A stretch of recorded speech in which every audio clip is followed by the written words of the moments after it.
राज्यसभा के सभापति जगदीप धनखड़ को हटाने की विपक्षी दल संविधान के अनुच्छेद 67 के तहत अविश्वास प्रस्ताव पेश करेंगे। सभापति जगदीप धनखड़ के खिलाफ विपक्षी अविश्वास प्रस्ताव लाने की तैयारी कर रहा है। 70 विपक्षी सांसदों ने प्रस्ताव पर दस्तखत किया है। इसमें इंडिया गठबंधन में शामिल सपा, टीएमसी और आप शामिल है। सूत्रों के हवाले से बताया गया है कि अगस्त में भी राज्यसभा के सभापति और विपक्षी नेताओं के बीच टकराव हुआ था। तब विपक्षी पार्टियों ने उनके खिलाफ अविश्वास प्रस्ताव के लिए जरूरी 20 सांसदों का समर्थन जुटा लिया था। हालांकि बाद में मामला ठंडे बस्ते में डाल दिया गया। वहीं संसद के बाहर कांग्रेस सांसद दिग्विजय सिंह ने कहा कि मैंने अपने पूरे राजनीतिक जीवन में कभी इतना पक्षपाती सभापति नहीं देखा है। वे सत्ता पक्ष के सांसदों को नियम के विपरीत बोलने की छूट देते हैं, जबकि विपक्षी सांसदों को चुप कराते हैं। धनखड़ ने घोर पक्षपाती ढंग से सदन को चलाया। मोदी सरकार सिर्फ अडानी को बचाने और मुद्दों को भटकाने के लिए ऐसा कर रही है।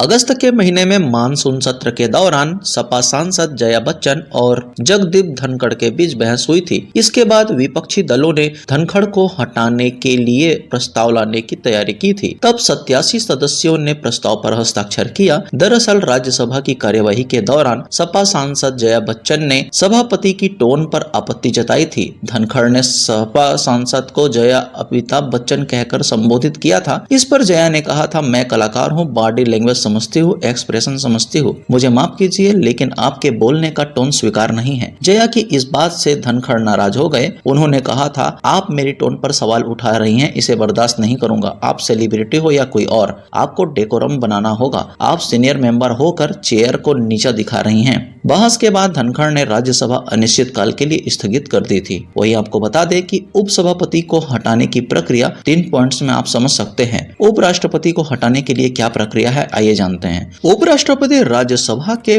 पदेन सभापति होते हैं। उन्हें हटाने के लिए राज्यसभा में बहुमत से प्रस्ताव पारित कराना होगा। प्रस्ताव लाने से 14 दिन पहले नोटिस भी देना होगा। प्रस्ताव लोकसभा में पारित कराना होगा। लोकसभा में भी प्रस्ताव पारित कराना जरूरी होगा, क्योंकि राज्यसभा का सभापति उपराष्ट्रपति की पदेन भूमिका होती है। क्या कार्यवाही के दौरान सभापति चेयर पर होंगे? जब प्रस्ताव पेश होगा और चर्चा होगी, तब सामान्य न्याय सिद्धांत के मुताबिक सभापति राज्यसभा पीठ पर नहीं बैठेंगे।